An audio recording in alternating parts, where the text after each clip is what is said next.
ನೋಡಿ, ಒಂದು ಕಡೆ ಎಲ್ಲ ಬೆಲೆಯೂ ಕೂಡ ಏರಿಕೆ ಆಗ್ತಾ ಇದ್ರೆ, ಮತ್ತೊಂದು ಕಡೆ ಆಭರಣ ಪ್ರಿಯರಿಗೆ ಮಾತ್ರ ಗುಡ್ ನ್ಯೂಸ್ ಸಿಗ್ತಾ ಇದೆ. ಚಿನ್ನದ ದರ ಇಳಿಕೆ ಆಗ್ತಾ ಇದೆ. ಇದೊಂದು ರೀತಿಯಾಗಿ ಗುಡ್ ನ್ಯೂಸ್.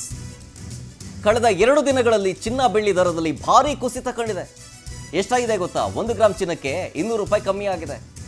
10 ಗ್ರಾಮ್ ಚಿನ್ನಕ್ಕೆ ಅಲ್ಲಿಗೆ 2000 ರೂಪಾಯಿ ಕಮ್ಮಿ ಆದಂಗಾಯ್ತು.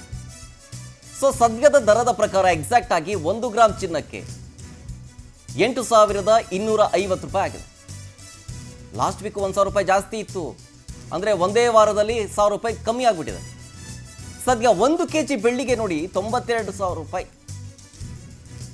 3-4 ತಿಂಗಳಿಂದ ಸತತವಾಗಿ ಚಿನ್ನ ಬೆಳ್ಳಿ ಏರಿಕೆ ಆಗಿಬಿಟ್ಟಿತ್ತು.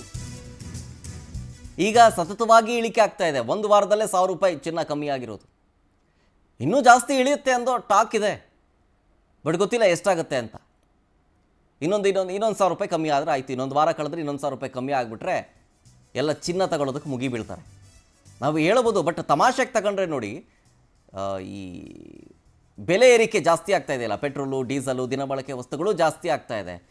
ಜನಸಾಮಾನ್ಯರ ಜೇಬು ಸುಡ್ತಾ ಇದೆ. ಅದರಲ್ಲೂ ಪ್ರಮುಖವಾಗಿ ದುಡಿಯೋ ಕೈ, ಮನೆ ಮಾಲೀಕ, ಗಂಡಸರ ಜೇಬು ಸುಡ್ತಾ ಇದೆ. ಈಗ ಚಿನ್ನದ ದರ ಇಳಿಕೆ ಆಯಿತು, ಖುಷಿ ವಿಚಾರನೇ. ಆದರೆ ಜೇಬು ಸುಡೋದು ಅದೇ ಗಂಡಸರದು. ಹೆಂಡ್ತಿ ಕೇಳ್ತಾರೆ, ಚಿನ್ನ ಬೆಲೆ ಕಮ್ಮಿ ಆಯಿತು, ಕೊಡಿಸು ಅಂಥೇಳಿ. ಸೊ ಹಾಗಾಗಿ ಗಂಡಸರ ಜೇಬು ಮತ್ತೆ ಸುಡೋದಕ್ಕೆ ಶುರುವಾಗ್ತಾ ಇದೆ ಈಗ ಮತ್ತೆ. ಇದೊಂದು ರೀತಿಯಾಗಿ ತಮಾಷೆಯ ವಿಚಾರ ಅಂದರೆ ಹೇಳಬಹುದಷ್ಟೇ. ಬಟ್ ಓವರಾಲ್ ಆಗಿ ಹೇಳೋದಾದರೆ 1 ಗ್ರಾಮ್ ಚಿನ್ನಕ್ಕೆ ಈಗ 8250 ರೂಪಾಯಿ ಇದೆ. ಲಾಸ್ಟ್ 3 to 4 ಮಂತ್ಸಿಂದ ಜಾಸ್ತಿ ಆಗ್ತಾನೆ ಹೋಗ್ತಾ ಇತ್ತು. ಹಿಂಗೆ ಹೋದರೆ ಒಂದು 10,000 ರೂಪಾಯಿ ಆಗಿಬಿಡುತ್ತೆ ರೌಂಡ್ ಫಿಗರು ಅನ್ನೋ ಮಾತಿತ್ತು. ಈಗ ಕಮ್ಮಿ ಆಗ್ತಾ ಇದೆ, 1,000 ರೂಪಾಯಿ ಕಮ್ಮಿ ಆಗಿದೆ. ಹೀಗೆ ಕಮ್ಮಿ ಆಗ್ತಾ ಹೋಗುತ್ತೆ ಅಂತ ಹೇಳಲಾಗ್ತಾ ಇದೆ. ಬಟ್ ಗೊತ್ತಿಲ್ಲ ಯಾವಾಗ ಮಾರ್ಕೆಟಿಗೆ ಹೆಂಗೆ ಏರುಪೇರಾಗುತ್ತೆ ಹೇಳಕ್ಕೆ ಬರಲ್ಲ. ಬಟ್ ಸದ್ಯಕ್ಕೆ ಮಾತ್ರ ಕಮ್ಮಿ ಆಗಿದೆ. ಮತ್ತು ನಾಳೆ ಜಾಸ್ತಿ ಆಗುತ್ತೋ, ಬಟ್ ನಾಳೆ ಇನ್ನೂ ಕಮ್ಮಿ ಆಗುತ್ತೋ ಹೇಳಕ್ಕೆ ಬರಲ್ಲ.